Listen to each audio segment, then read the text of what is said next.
Selamat datang kembali di segmen yang mungkin sudah kalian tunggu-tunggu juga, nggak ngerti juga sih apakah ditunggu-tunggu atau tidak. Tapi yang jelas segmen ini sudah sempat kita buat beberapa episode sampai akhirnya kita break sejenak dan akhirnya datanglah topik atau tema yang menarik sepertinya untuk kita bahas sekaligus juga untuk menunjukkan excitement saya sendiri ya sebagai seorang penggemar film bergenre superhero dan juga sebagai seorang bukan penggemar sebenarnya tapi sebagai seseorang yang tertarik dengan dunia pewayangan yang dulunya saya kenal tapi nggak bukan tahu cuman kenal doang gitu loh sampai akhirnya ketemulah teaser dan trailernya itu menambah excitement saya dan akhirnya ya nontonlah kemarin meskipun nontonnya bukan di hari perdana saya nontonnya di hari kedua tanggal 10 waktu itu dan yes lahirlah pembicaraan dan sekarang lagi menjadi tema yang kontroversial. Ada yang suka, banyak juga yang tidak suka, dan termasuk di antara yang ada di sini, saya sengaja mengundang ada Jafar dan juga ada Fahmi dari Jagoan Kancil, yang mana kedua orang ini aktif untuk membahas tentang semua hal pop culture superhero lokal. Nonton dulu dan Jagoan Kancil.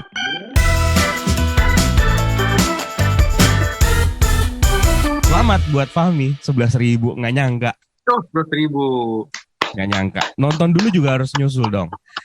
Amin. Nah, oke. Mungkin sebagai orang yang mungkin baru pertama kali muncul di channelku, Jafar boleh perkenalkan diri dulu dong. Oh ya, halo. Nama saya Jafar. Sebelumnya terima kasih untuk Bang Eka untuk udah mengundang saya. Saya juga punya channel YouTube, nonton dulu. Khusus membahas tentang superhero Indonesia. Kemarin Bumi Langit Cinematic Universe, terus membahas dari Scalar Comics, terus saat ini membahas tentang Satria Dewa. Kumpulan videonya berupa teori, breakdown teaser, trailer, dan kita membahas rumor dan Easter eggs yang ada di trailer atau filmnya. Ada juga sebagian beberapa komik sih. Fahmi pengen menyapa pendengar lagi penontonku. Pendengar dong. Halo semuanya yang nonton. Buat kalian yang belum kenal, halo, salam kenal. Aku Jagoan Kancil. Sama seperti Jafar, aku juga punya channel YouTube namanya Jagoan Kancil, khusus membahas tentang para superhero Indonesia dari media manapun. Kalimat pembukanya dulu dong. Halo. Itu ikonik loh. Itu ikonik. Aduh. Oke, Fahmi, Jafar, kalian orang yang diundang oleh Satria Dewa Studio untuk menghadiri gala premier ya, kalau nggak salah kemarin. Iya. Kita pasti kan. Itu sebagai sebuah kehormatan. Tolong diceritain dong, apa sih yang bisa kalian dapatkan, apa yang kalian rasakan di gala premier kemarin Satria Dewa Gatot Kaca? Apa yang kalian dapetin di situ? Terus diceritain bagaimana hype-nya di antara penonton-penonton yang ada di gala premier. Soalnya kan saya sendiri kan nggak diundang ya, jauh juga sih sebenarnya. Ya, aku juga jauh sih. Aku di gala premier berangkat jam 1 malam dari Pekalongan nyampe sana jam 5. Aku ikutin loh itu storymu. Iya kan? Terus aku terkatung-katung di jalan sampai jam 7. Wah. Pokoknya intinya aku ketemu Jafar dan segala macam sampai di epicentrum. Waktu itu kita sempat istilahnya cari makan sebentar, bikin konten sebentar. Ya, terus kita didatengin sama produsernya bukan sih? Pak, siapa? Iya, kayaknya iya marketingnya, tapi habis itu ada yang itu yang datang, iya kan? Iya, oke. Dan mereka kenal kalian. Jagoan Kancil lah kenalnya lah. Kalau Jagoan Kancil udah tersohor dong. Udah tersohor gak Jagoan Kancil. Ya tapi tahu juga Jagoan Kancil dong. Akhirnya kita ikut kenalan juga deh. Iya.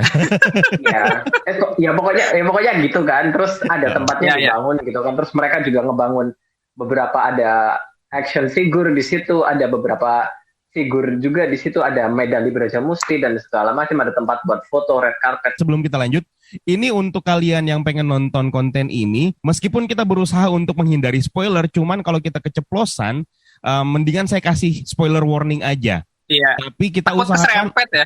Takut keserempet karena ngebahas tentang film ini ataupun menilai setiap detail mungkin yang membuat film ini layak untuk ditonton atau mungkin yang kalian membenci film ini nggak bisa menutup mata juga ada yang begitu. Kita mungkin akan susah untuk menghindari spoiler, tapi kita akan usahakan untuk seminimal mungkin ngomongin spoiler. seminimal mungkin. Tapi kalau untuk yang nggak pengen kena spoiler, mohon leave aja, tinggalin aja konten yang satu ini. Nah, saya pengen balik lagi tadi di Gala Premier di Epicentrum. Jadi di sana ada dipamerin dong ya pusaka-pusaka yang dimunculin di film.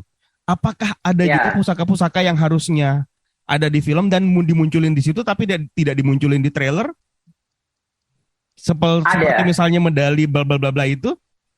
Ya, kalau medali kan memang oh no, itu bukan. Kalau Braja Musti kan memang udah muncul di trailer. Benar, enggak ya. Maksudnya pasangannya Braja Musti.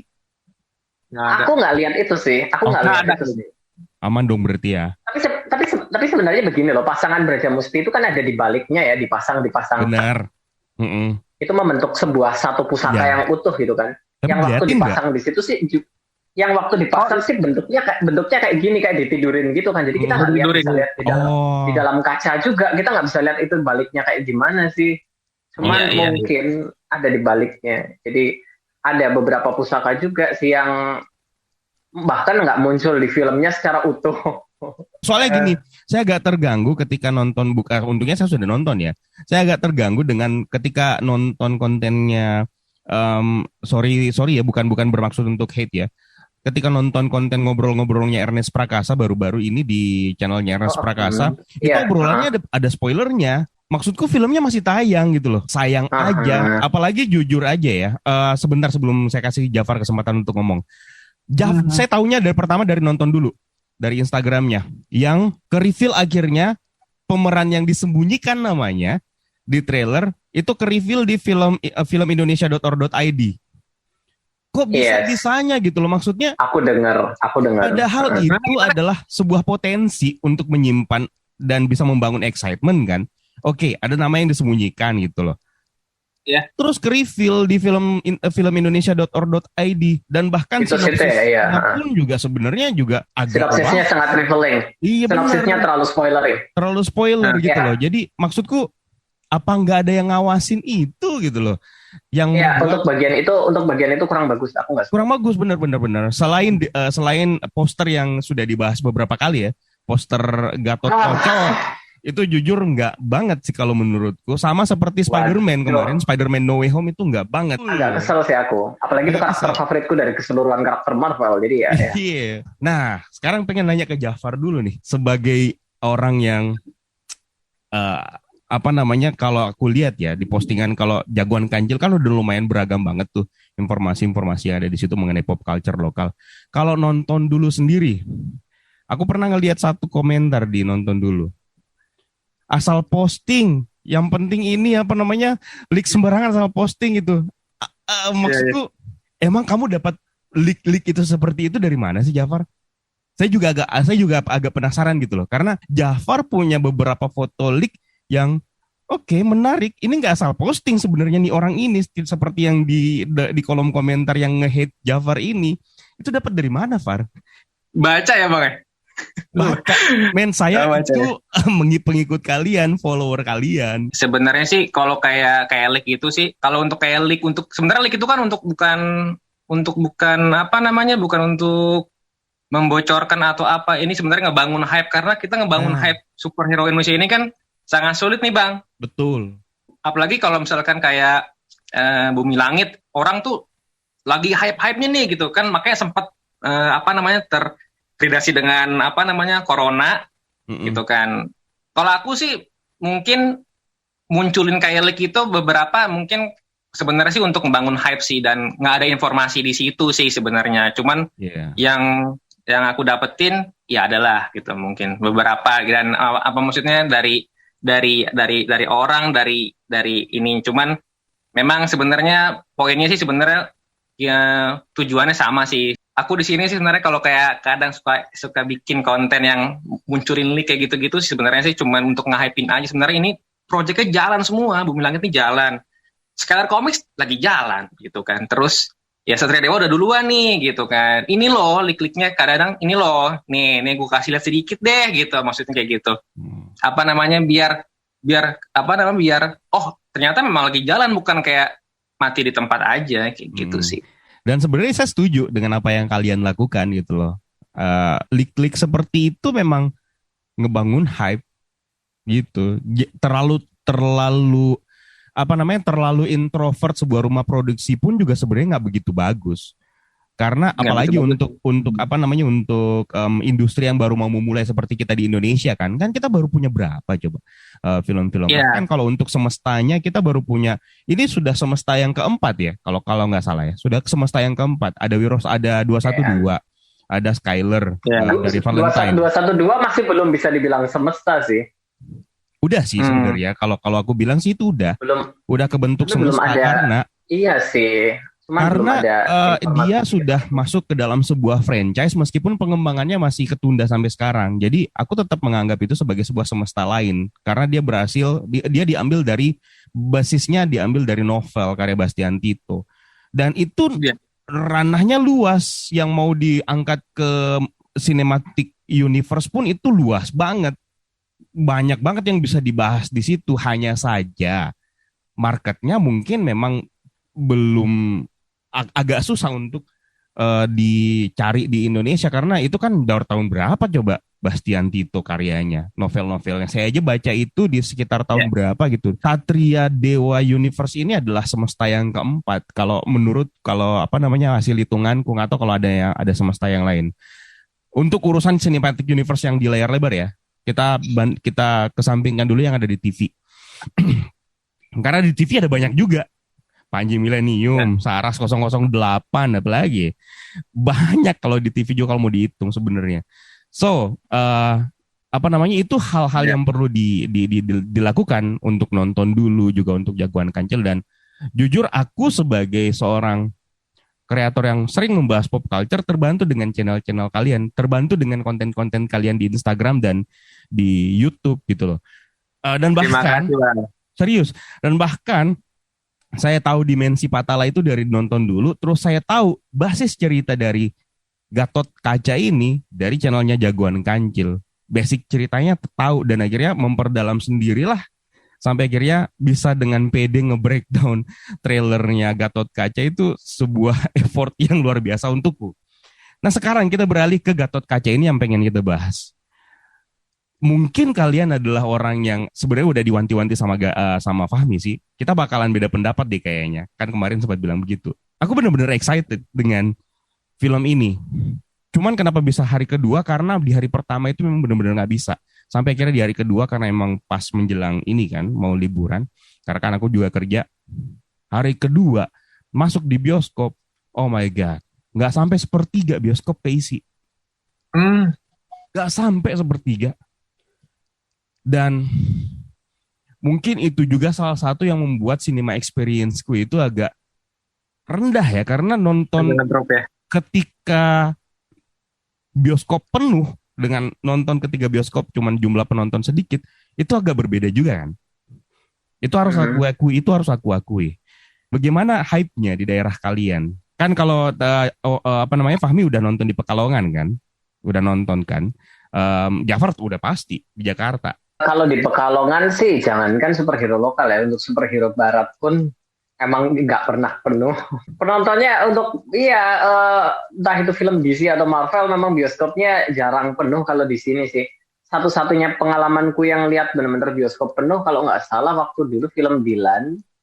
Oh. Dan, ya itu memang benar-benar penuh. KKN juga KKN, cuman aku kayaknya waktu KKN aku nggak masuk ke bioskop sih, jadi ya itu jarang benar-benar penuh. Jadi ya Indonesia mungkin sedikit, film superhero Indonesia sedikit berkurang belasan persen dari film-film superhero penonton Marvel. Memang penontonnya segitu kalau dari Pekalongan, ini kota kecil, dan ya mungkin nggak banyak orang yang mikir nonton buat ini tuh sih. Tadi saya sih baru nonton nih kebetulan. Tadi yang ketiga ya? Baru aja ya. Yang kedua baru 2 kali. Oh, baru 2 kali, oke. Baru 2 kali. Itu agak sepi sih, jujur juga, karena tadi searching juga ini SS1 ya.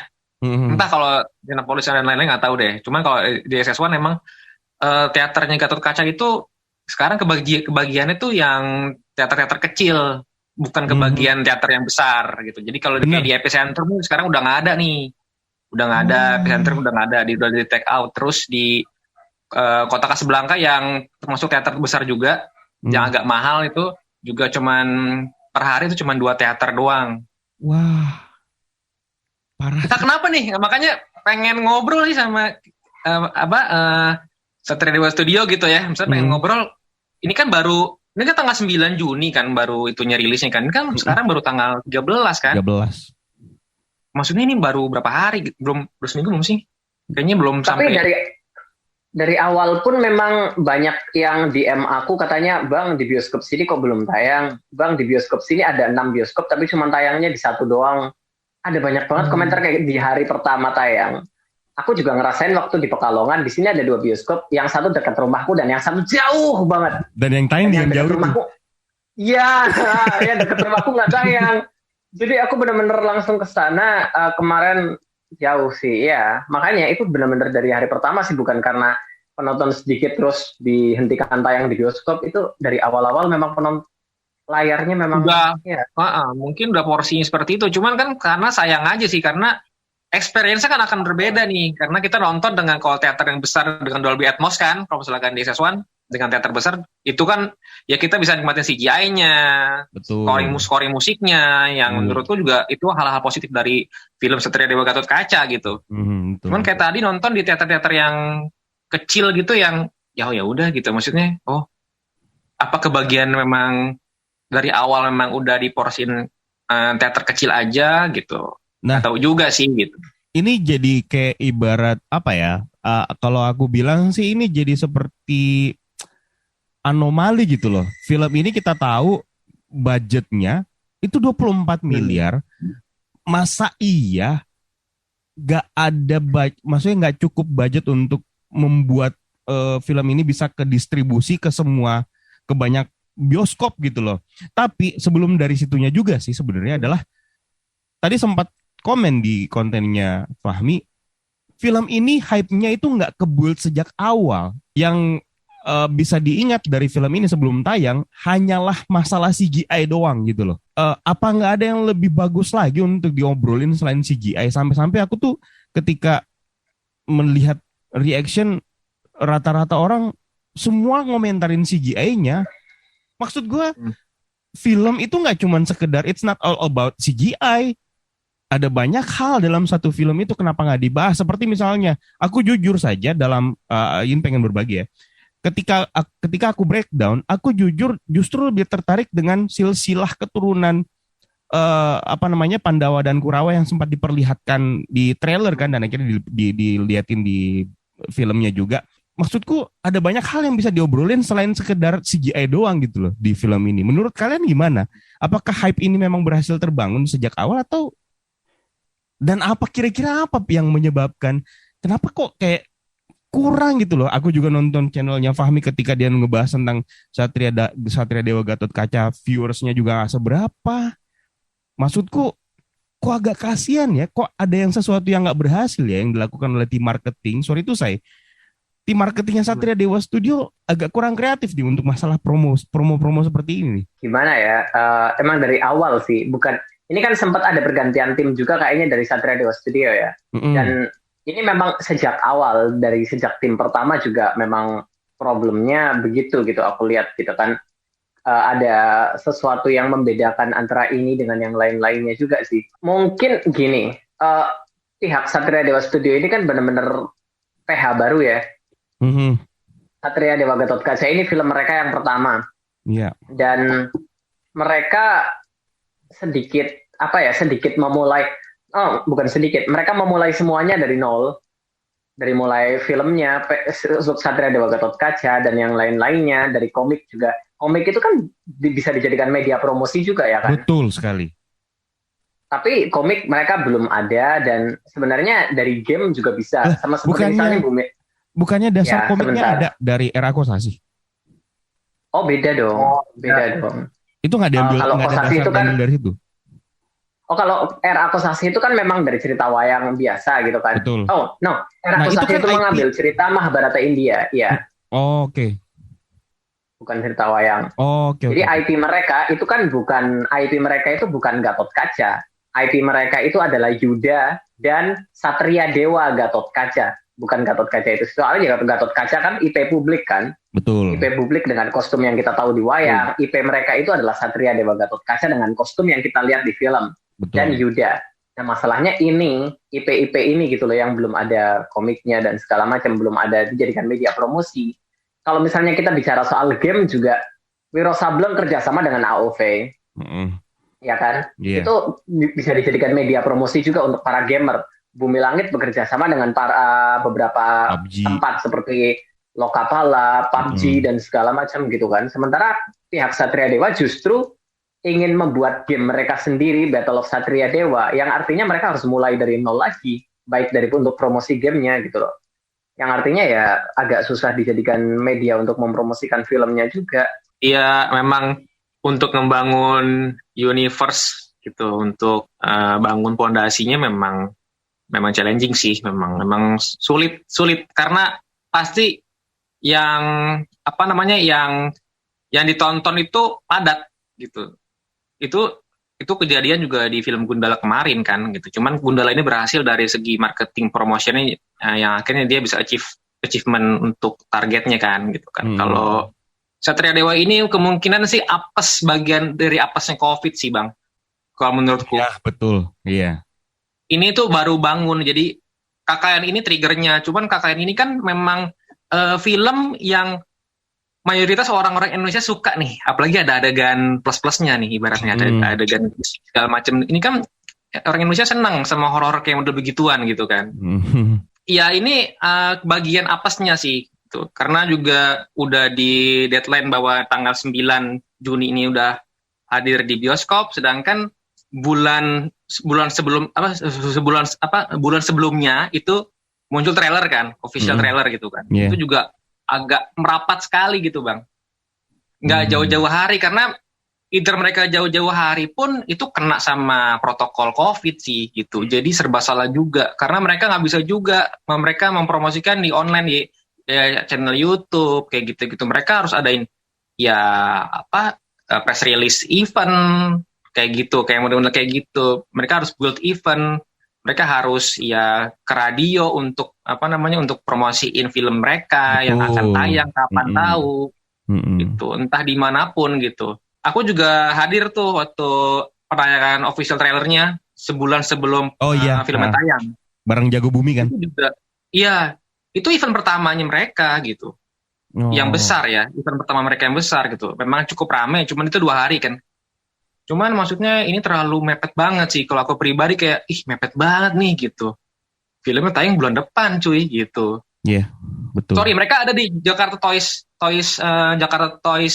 Fair. Yang di Balai Sudirman. Cuman kan mereka buka booth kecil aja sih gitu kan. Nampilin kostum Gatot Kaca. Cuman kan nothing juga gitu. Nggak akan berdampak apa-apa juga karena banyak booth yang lain kan gitu kan. Mereka juga lebih fokus ke beberapa media seperti media online dan situs-situs gitu kan ya.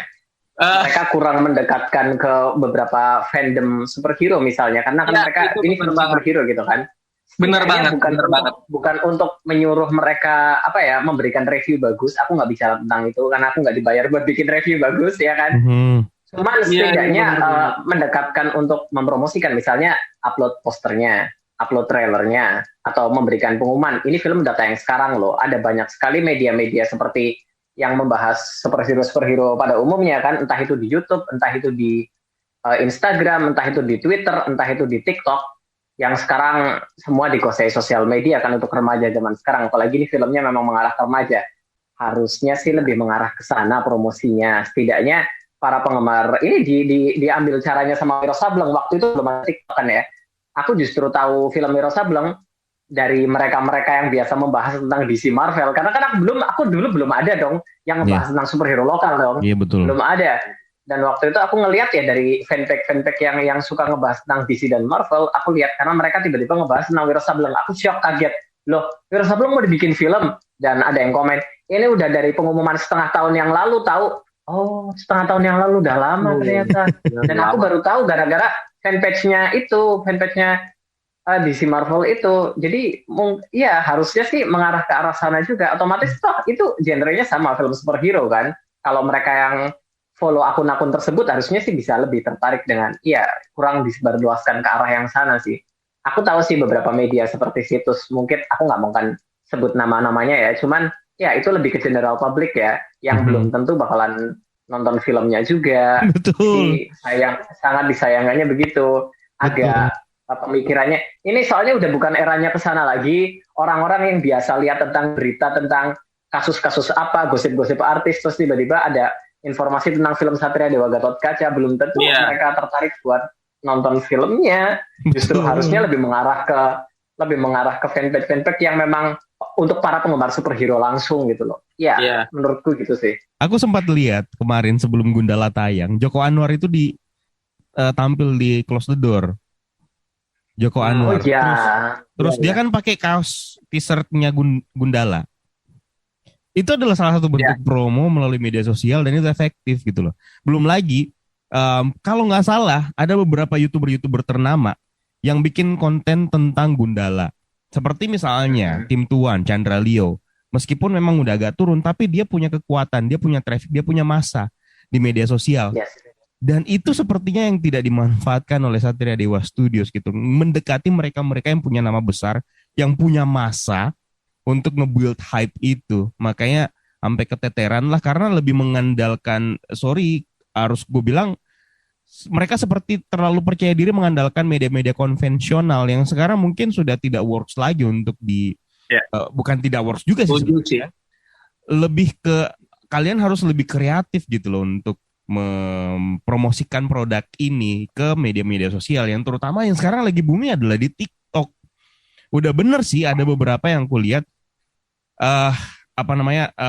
saya nggak mau menuduh ya, cuman ada beberapa memang TikToker yang sepertinya memang diarahkan untuk yuk bangun hype melalui TikTok lu dong kayak gitu. Dan itu bagus, menurutku ya itu bagus dan itu tidak salah. Bahkan kalau mau kasar-kasar aja ya, kalau aku bilang review yang dibayar pun itu tidak salah.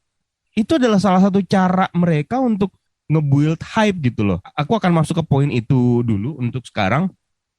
Kita tinggalkan apa yang terjadi dengan hype-nya Gatot Kaca yang tidak sesuai dengan harapanku sih sebenarnya. Mengenai filmnya sendiri, nah aku pengen kasih kesempatan ke diriku dulu deh ya kayaknya. Karena aku tahu kalian berdua suka dan kalian memberikan nilai tinggi ke film ini. Aku nggak ngasih nilai sama sekali.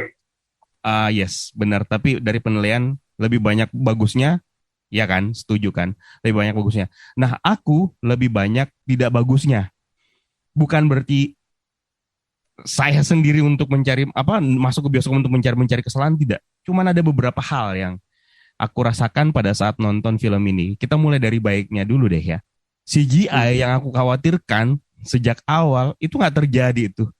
Nyaman-nyaman aja gitu loh. Maksudnya nyaman banget nonton visual film ini, bagus banget.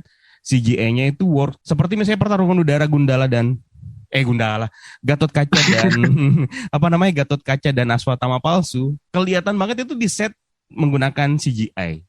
Dan itu emang kentara, itu kelihatan. Tapi untuk ukuran sebuah dunia fantasi itu tidak masalah untukku, dan itu disajikan sebagai sebuah sajian di layar lebar, itu memang sudah disajikan secara sepantasnya gitu loh. Memang seperti ini. Yang namanya CGI, semua film gue sama ratakan. Maksudnya, despite itu budget lu cuma seberapa, tapi yang aku lihat ini sudah disajikan memang sepantasnya CGI disajikan gitu loh. Bahkan aku bangga. Emang ada yang bisa compare Astinapura atau pertarungan udara ala-ala Gatot Kaca lawan Aswatama Palsu ini di kehidupan nyata sehingga lu bilang CGI-nya buruk? Nggak ada kan? Secara fantasi itu semuanya bagus gitu loh. Itu bagus. Itu yang pertama dari segi CGI, dan itu adalah masuk dalam poin plusku. Poin plusku berikutnya adalah dari sebelum ke poin plus berikutnya, ada masalah tentang product placement kan. Belakangan ini lagi rame banget di ini. Aku nonton 2 kali ya. Langsung aku nonton 2 kali. Gak ada masalah sama sekali. Untukku di product placement, gak ada masalah sama sekali. Bahkan yang mungkin yang yang dipermasalahkan itu adalah pada saat adegan Punokawan. Gak masalah sama sekali untukku. Semuanya enjoy. Ada satu sih, ketika Rizky Nazar makan permen frost itu agak maksa Pas acting. sudah. Agak maksa actingnya, tapi nggak masalah sama sekali untukku. Product placementnya semuanya disajikan secara wajar sih kalau menurutku. Aman lah kalau menurutku sih. Cuman emang patah di Punokawan karena memang seperti itu ya. Nah itu masuk dalam poin minusku. Tapi nanti sebentar. Terus poin plusku yang berikutnya adalah tease yang di ending film ini itu keren banget sajiannya. Nggak perlu lu ikut-ikutin Marvel DC pakai post credit scene. Taruh di adegan akhir aja itu sudah bagus banget. Keren. Bagus banget. Maksudku mereka percaya diri tanpa perlu harus mengikuti formasinya Marvel DC. Harus pakai post credit scene, mid credit scene. Itu bagus, keren. Terus yang berikutnya adalah konsep. Dunia yang sedang dibangun oleh Satria Dewa Studio ini konsepnya bagus banget, keren. Kenapa saya bilang keren? Karena orang yang tidak tahu sama sekali tentang wayang bisa ngikutin ini. Yang aku takutkan dari awal adalah Hanung Bramantyo menyajikan konsep Satria Dewa ini dari zaman dulu yang benar-benar dari nolnya. Ternyata enggak, dimasukin ke dalam dunia modern. Yang mana, oh ini konsep menarik nih, dunia modern, terus dimasukin unsur Mahabharatanya. Cuman kelemahannya adalah di eksekusinya yang lagi-lagi aku bilang, aku merasa ada yang salah dengan eksekusinya. Dan ternyata kebukti di podcastnya Ernest Prakasa, sepertinya storyline-nya itu memang mengalami beberapa kali perubahan. Dan baru tahu ternyata kalau Hanung Bramantyo sempat nggak tahu kalau Aswatama itu bukan keturunan Kurawa maupun Pandawa, sampai akhirnya harus dirubahlah lagi storyline-nya. Yes, disitulah aku lihat, oh ini dia yang ku cari. Ternyata ada beberapa kali perubahan konsep cerita yang tentu saja itu akan berpengaruh ke step-step berikutnya. Itu maksudku, eksekusinya ambiar. Itu fatal gitu loh. Terus yang berikutnya lagi, yang aku suka adalah kostum desainnya. Kostum desainnya itu keren banget. Emang harga sih, kalau bicara harga ya, bicara masalah harga ya, emang harganya memang seperti itu. Dan itu good. Kalau ada yang mengatakan bahwa sayang sekali tampilkannya sedikit, nggak masalah menurutku. Karena ini bisa untuk next project gitu loh, project berikutnya. Lebih disempurnakan lagi pun nggak masalah. Dan itu menurutku tidak ada masalah dengan kostum, malah masuk dalam poin plusku. Poin minusnya nih banyak banget. Ya Allah, ya Robi. Serius, bahkan aku catetin loh ya. Aku catetin poin minusnya pada saat aku nonton. Biar nggak kelewat ya. Biar nggak kelewat. Itu pun di video masih ada yang aku cut. Yang pertama fight scene. Fight scene itu lagi-lagi, aku bilang eksekusinya ambiar. Fight scene-nya bagus, koreonya bagus banget koreonya. Saya percaya sama tim koreonya bagus banget. Eksekusi kamera works-nya yang jelek banget. Maksudku gak berhasil cut scene-nya, terus apalagi ya. Kayak seolah-olah berupaya menyembunyikan bahwa yang sedang bermain koreografi itu stuntman, bukan casting aslinya. Itu yang gak aku suka, maksudnya padahal koreografinya begitu indah, kalau disajikan dengan kamera works yang bagus, itu nggak bakalan tersia-siakan, itu disia-siakan banget gitu loh. Itu menurutku ya. Padahal kayak yang Kang Yayan dan Kang Cecep bertarung itu otomatis bukan stuntman dong. Yes. Jadi itu betul. Nggak mungkin mereka sengaja menyembunyikan stuntman. No way. Nggak akan ada stuntman yang sebagus mereka juga gitu kan. Betul. Kang Yayan sama Kang Cecep. Tapi seakan-akan jadi seperti itu. Kamera worknya, kamera movementnya memang ya. Betul. Di bagian itu. Tapi kalian sadar nggak? Ada udah pada nonton 2 kali lebih dari 1 kali kan? Kalian sadar nggak? Di beberapa scene, baik itu di scene pertarungan maupun pada saat scene transformasi, penggunaan teknik fast forward itu mengganggu banget. Yang mau dibiarin aja kecepatan normal gitu loh, nggak perlu di fast forward. Karena feel-nya dapet.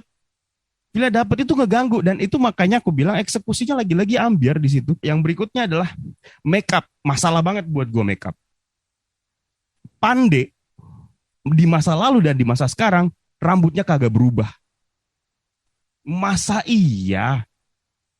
Maksudku logika aja gitu loh. Lu nggak bisa kasih kostum makeup makeup yang dibedain dikit kayak antara masa lalu dengan masa sekarang gitu kan.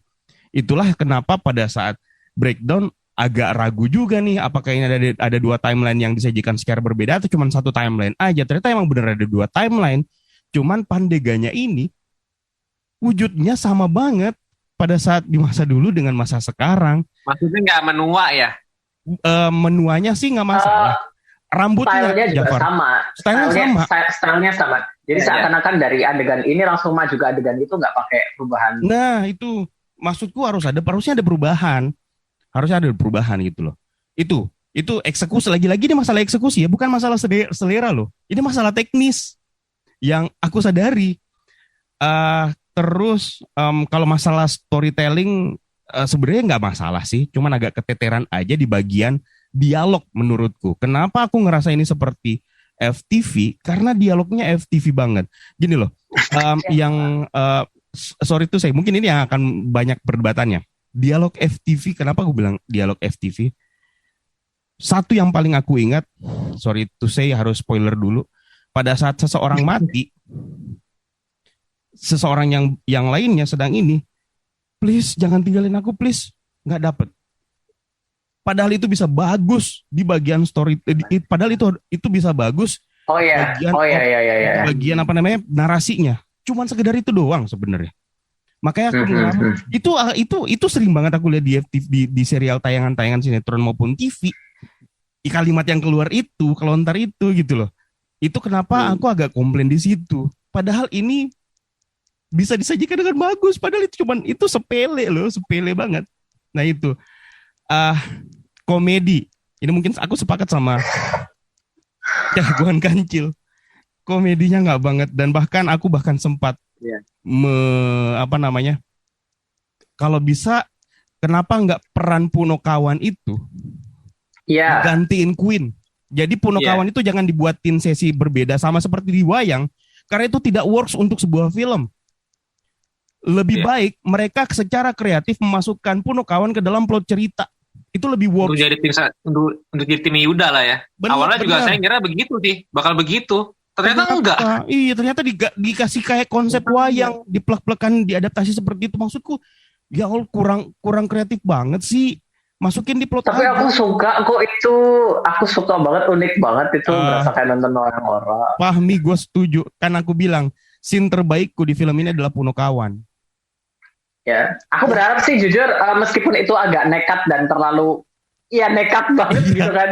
Tapi aku harap di next film dibiasakan ada adegan Punokawan di bagian tersendiri sih setidaknya. Kalau di film kedua mungkin orang-orang jadi jadi mereka mau kayak gini ya udahlah ya. Nanti di film ketiga dan selanjutnya mereka nunggu otomatis sih udah mulai terbiasa. Kalau aku sih pengennya Punokawan itu dimasukin ke dalam plot cerita. Maksudku begitu karena Punokawan ini adalah correct me if I'm wrong ya. Punokawan ini adalah nggak ada di Mahabharata India. Yes. Cuman ada di pewayangan kita. Ini yang harus dimaksimalkan gitu loh. Masukin aja ke plot, nggak masalah. Dan itu pemilihan cast-nya aku suka. Regen. Bener, mantep banget pemilihan cast Punokawan. Keren. Kenapa bahkan waktu belum disebutkan dia jadi siapa, aku udah langsung nebak. Oh ini kayaknya ini udah mirip banget soalnya. Dan kenapa aku suka? Karena aku pernah nonton Ria Jenaka. Kuno banget astaga. Benar, aku pernah nonton Ria Jenaka dan aku tahu Punokawan itu seperti apa. Makanya sayang banget ya Allah, sayang banget karena ini IP lokal kita yang benar-benar yang bisa lu banggakan. Kenapa nggak dimasukin di plot, cuman dimasukin seperti itu? Tapi ya itu lagi, ini cuma sekedar masukan gitu loh. Lebih banyak kan negatif yang untuk waduh, mohon maaf ya untuk Satria Dewa Studio. Terus apalagi ya, nah ini yang agak ngegangguku adalah kenapa sampai saya memutuskan nonton 2 kali di hari yang sama, padahal saya pengen nonton Top Gun loh. Cancel gara-gara pengen memastikan itu. Dubbing suaranya. Oh ya, aku pengen bahas banget, tapi karena masalah bagian akhir banget, aku takut spoiler. Dubbingnya, bahkan waktu nonton kedua kali pun, waktu nonton pertama kali, aku jujur Dolby Atmos ya, jadi ketara banget. Waktu nonton kedua kali, tetap ketara, aku sempat ngobrol sama salah seorang, tapi aku nggak mau kasih reveal karena saya belum nonton, belum mastiin gitu. Sampai akhirnya benar-benar aku pastiin setelah nonton 2 kali, bener dubbing suaranya. Pada saat beberapa titik ada dubbing suara yang benar-benar nggak pas dengan sinkronisasi gerakan mulutnya. Ada bahkan yang menggangguku adalah pada saat gitu loh, pada saat berada di luar ruangan, tapi suara yang disajikan itu adalah suara ruangan, ambience. Aku orang radio, jadi aku tahu. Dan aku sadar hal itu, Loh, kok suara kayak seorang lagi ngomong dalam sebuah ruangan gitu loh. Padahal ini eksekusi kecil, maksudnya ini hal kecil, tapi fatal kalau dilewatkan. Maksudku ya Allah, kenapa nggak disempurnakan sih? Karena suara, kenapa yang membuatku akhirnya memutuskan kasih 5/5? Suara itu adalah bagian hal yang penting dalam sebuah film. Iya sih. Visualnya jelek, tapi kalau suaranya bagus, gue masih bisa maklum. Tapi kalau suaranya kurang memuaskan, kurang enak, itu yang bikin gue, aduh. Soal ini sebenarnya aku juga sebelum nonton filmnya ya, aku udah sempet tahu juga sebenarnya kan. Beberapa belasan jam sebelum filmnya tayang di gala premier kita, itu aktornya masih dubbing. Serius? Iya serius. Aktornya masih dubbing. Itu jadi ya sementara kan audionya segala macam harus diproses, harus dikirim ke sana, nanti mau gala premier segala macam gitu kan. Jadi waktunya memang kayaknya agak kemepetan mereka sih. Bener. Kayaknya waktunya kemepetan sih. Makanya kalau dubbingnya itu ya aku agak menduga karena mereka memang waktu ya masih dubbing waktu sebelum belasan jam sebelum tayang. Jadi ya. Tapi paling tidak ini bisa diperbaiki nanti pada saat rilis OTT sih. Aku masih harap sih. Aku masih harap sih. Betul. Dan yang terakhir sebenarnya adalah ini sebenarnya mau aku masukin di poin positif tapi gagal juga, mau dimasukin poin minus enggak juga. Konsep who done it, siapa yang melakukan, itu ada dimasukin dalam film ini. Itu adalah sebuah hal yang bagus, cuman nanggung dan gagal. Iya, aku juga agak sempat miss di menonton yang pertama, aku agak sempat miss jujur. Tapi lagi-lagi aku bilang potensinya besar gitu loh. Hanya gara-gara eksekusi teknis. Jadi benar-benar bukan masalah seleraku yang terlalu Marvel dan DC, enggak. Teknisnya yang membuatku rusak pada saat menontonnya. Padahal semua yang disajikannya itu luar biasa loh sebenarnya. Makanya saya tidak pernah menyatakan atau menyuruh kalian untuk nggak usah nonton. Biar lu tahu ada superhero lokal, dan kalau misalnya lu memang penasaran dengan apa yang aku bilang, buktikan dengan menonton. Nah, sekarang giliran kalian. Aku juga pengen tahu kalau dari kalian, soalnya nggak fair dong kalau aku mungkin kalian punya nemu yang lain dan aku nggak ketemu gitu loh. Kalau soal komedi ya ampun, astaga. Ini masalahku juga sama Marvel sih. Aku banyak banget menemukan hal-hal seperti ini di film-filmnya Marvel gitu kan. Dimana adegan yang heroik banget, yang bikin aku berkaca-kaca, yang bikin aku nangis merinding, tiba-tiba diakhiri boom dengan komedi. Aku kurang suka tipe-tipe yang adegan yang seperti itu, dan aku sering menemukan di Marvel, lalu aku menemukan di Satria Dewa Gatot Kaca ini. Tapi ya, aku ngobrol sama beberapa temanku dan mereka justru suka sama adegan yang, mereka nggak suka adegan yang berlarut-larut serius. Mereka pengen langsung boom aja dihajar sama komedi biar filmnya tetap fun dan bla bla bla. Jadi itu memang maksudnya selera ya. Waktu aku nonton di bioskop 2 kali di 2 kota yang berbeda, itu waktu adegan komedi juga banyak yang suka. Dan aku sempat ngobrol sama beberapa content creator yang lain dalam berbagai umur ya. Ada yang umurnya 10 tahun di bawahku, ada yang umurnya 15 tahun di bawahku, masih 17 tahunan gitu kan. Itu aduh, aku umurnya berapa? Ya pokoknya gini. Pokoknya justru karakter-karakter favorit mereka itu justru karakter-karakter yang aku benci di filmnya. Jadi ya jadi sama aku mikir jadi berarti memang mungkin karakter-karakter itu dimasukkan untuk menarik-narik mereka yang umurnya luas gitu, jangkauan umurnya luas. Ini buat menarik orang yang jangkauan umur segini. Ini buat oke. Aku mulai paham sih. Meskipun agak mengganggu juga buat orang. Setidaknya sih harusnya jangan dibuat mengganggu buat yang ya. Tapi itu selera sih. Aku nggak nyalain mereka. Betul, sih. Itu selera sih itu. Nah. Terus ada beberapa hal yang ganggu banget. Apa ya? Jangan yang ganggu. Banyak banget dariku yang ngeganggu. Yang positif. No, aku juga harus. Ya, positifku ada kok. Aku kan juga harus plus minus dong, nggak boleh. Aku nanti digrab buzzer lagi. Aku nggak dibayar uangnya dulu dong, baru dikatain buzzer gitu kan. Untuk ini mungkin aku harus luruskan ya. Saya bersedia jadi buzzer Gatot Kaca tanpa perlu dibayar. Serius gua. Serius. Buzzer aja nggak perlu bayar gue buzzer karena gue ngebikin konten seperti ini itu juga sebagian bagian dari buzzer, maksudnya ngeboost filmnya biar ditonton sama banyak orang, nggak apa-apa, ikhlas gue. Itu pihak Satria Dewa, Bang Kramex, kenapa nggak diundang ke film pendek? Oke. Aku sempat ribut ngobrol sama Jafar, kenapa sih nggak diundang? Oke. Iya. Beberapa hal yang aku nggak suka sih, kamera movementnya itu memang mengganggu sih. Dan mereka memaksakan untuk semua umur. Jadi bagian pertarungannya juga aku ngelihat ada beberapa yang di-cut. Meskipun aku tetap enjoy sama bagian pertarungannya, cuman agak sedikit kurang klimaks sedikit. Karena bagian pertarungannya Kang Yayan sama Kang Cecep gila apa. Tapi Mas Hanung juga sempat bilang sih, katanya dia bilang sempat mohon sama itunya juga biar nggak di-cut. Karena kalau nggak salah bagian pertarungannya Kang Yayan sama Kang Cecep panjangnya 20 menit durasinya asli. Dan Mas Hanung bilang, tolong dong ini bapak-bapak yang nonton dikasih sesuatu juga, jangan cuma nemenin anaknya doang gitu kan. Dia bilang begitu. Bayangin 20 menit adegan pertarungan mereka, itu pasti wow banget. Dan itu adegannya bagus dan dilakukan Kang Cecep di saat dia lagi sakit. Dia lagi sakit. Bagus. Aku bukan berarti memaklumi, justru aku kagum banget karena aku nggak tahu kalau Kang Cecep lagi sakit. Adegannya bagus-bagus aja, totalitas banget. Tapi ternyata dia lagi sakit. BTW, acting Kang Cecep justru menarik perhatianku loh di film ini. Mungkin karena dia kebagian tokoh div ya.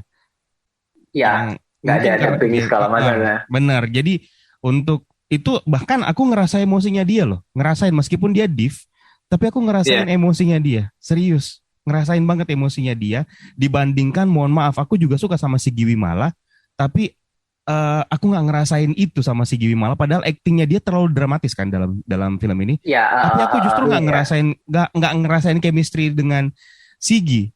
Justru aku dapetin chemistry itu di Pande sebenarnya. Kalau chemistry aku sebenarnya ini kayaknya dihancurkan sama sinopsis aku kayaknya sih. Karena sinopsisnya terlalu gamblang sinopsisnya.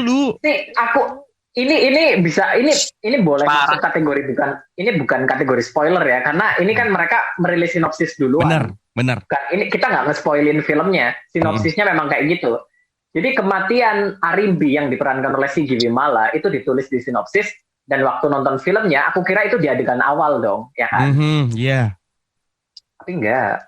Dan sepanjang filmnya aku nunggu doang. Ini kapan sih? Oh udah ya. Oh habis ini apa? Jadi kayak nggak ngerasain. Untuk karakter Arimbi aku jadi agak lost karena mungkin aku udah terlanjur tahu itu duluan dari sinopsis. Betul. Jadi itu agak mengganggu. Ya itu. Aku nggak tahu masalah aktingnya atau apa. Jujur aku nggak terlalu merhatiin kemampuan. Iya kelihatan bagus dramatis aja. Cuman ya aku lost connection karena mungkin aku udah merhatikan itu duluan. Saya tahu sinopsisnya dari Fahmi. Ngeposting lah.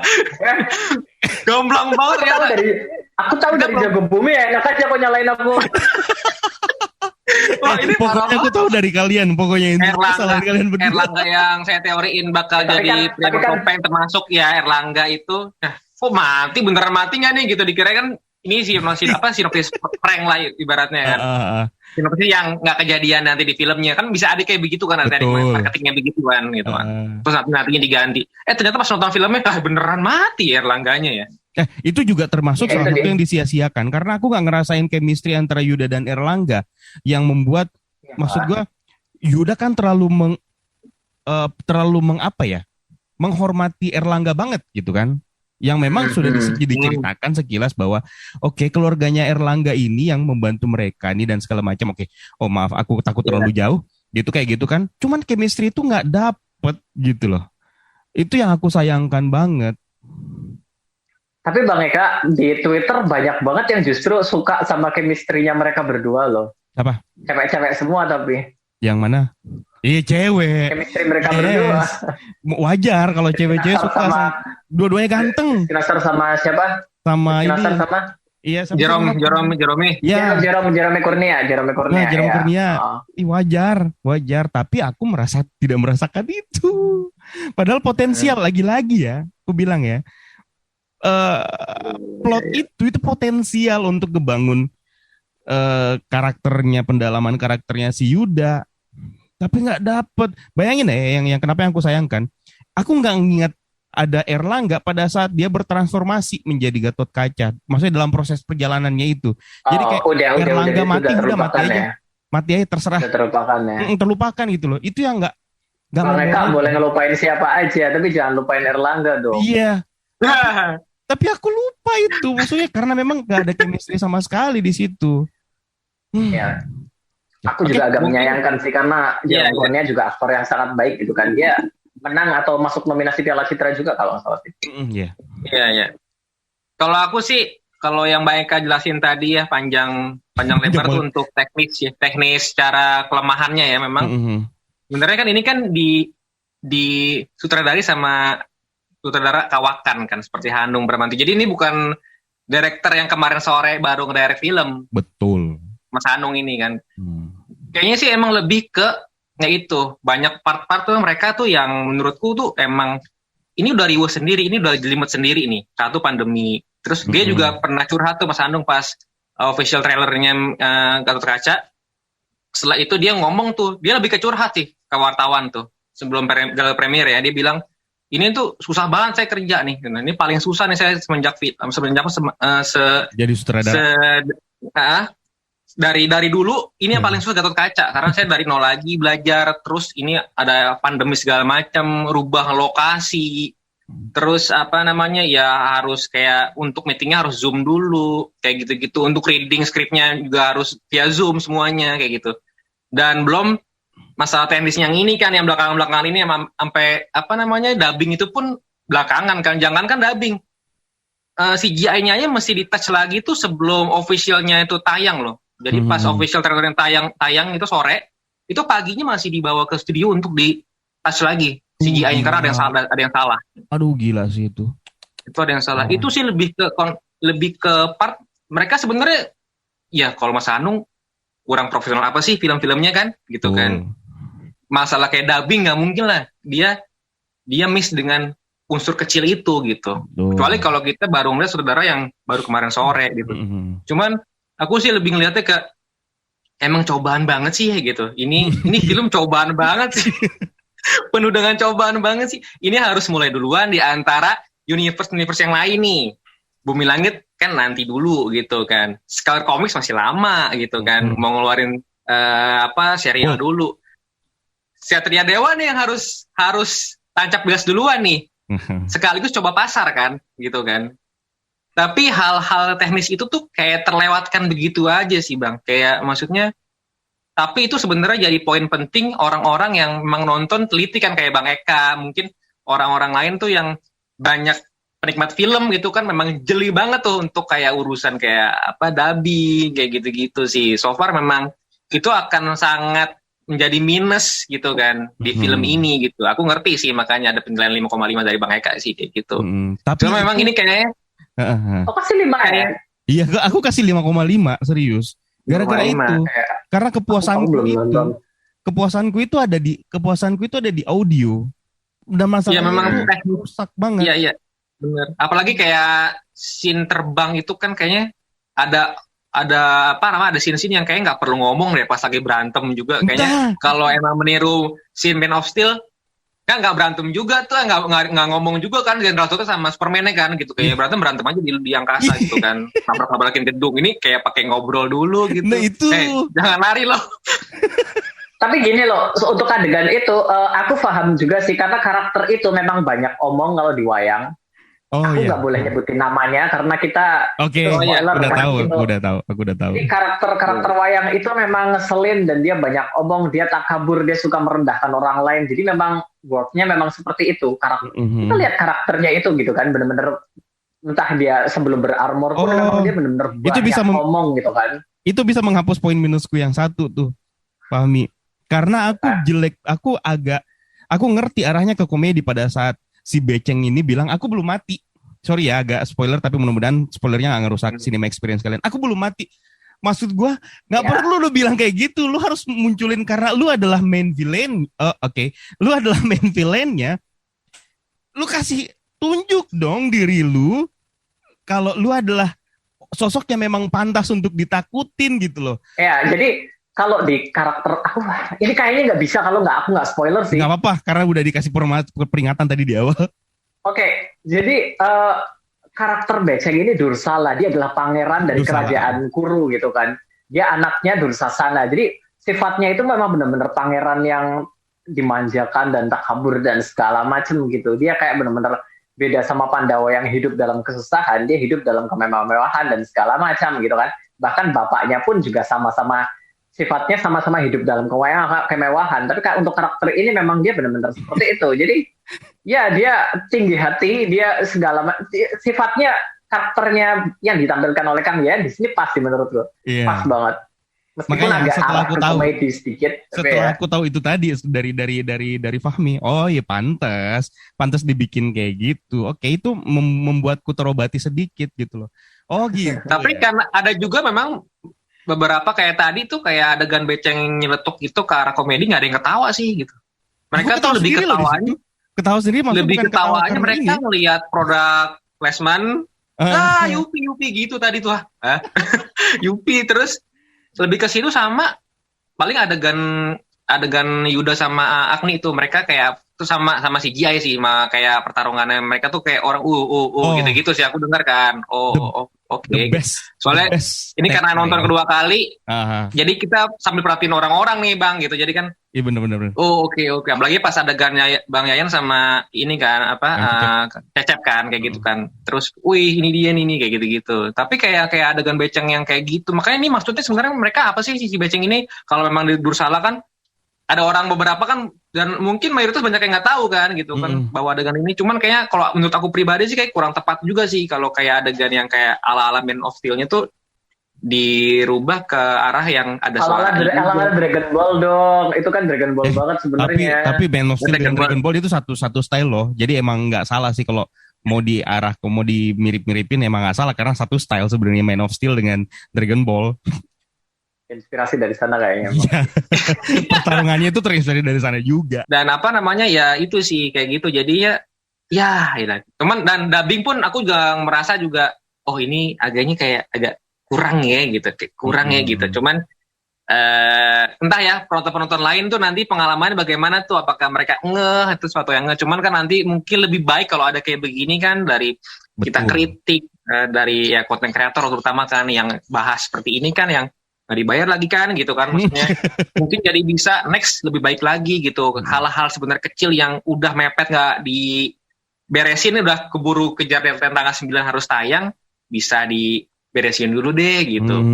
Aku ada beberapa sih yang kayak gini yang pengen aku bahas di channel gue juga kan, cuman ya terlalu spoiler tadi, kayak susah banget kita bahas beberapa hal gitu tanpa spoiler kan. Makanya di reviewku yang pertama ya aku kasih yang non spoiler aja gitu, review non spoiler gitu kan. Itu tadi aku bahas bagian yang aku nggak sukanya ya. Kalau untuk bagian yang aku suka ada banyak banget sih sebenarnya sih. Seperti yang aku bilang, tiap kali aku bahas film ini ada beberapa hal yang aku nggak suka di film ini, tapi bukan berarti filmnya jelek, karena ada banyak banget yang aku suka di film ini gitu kan.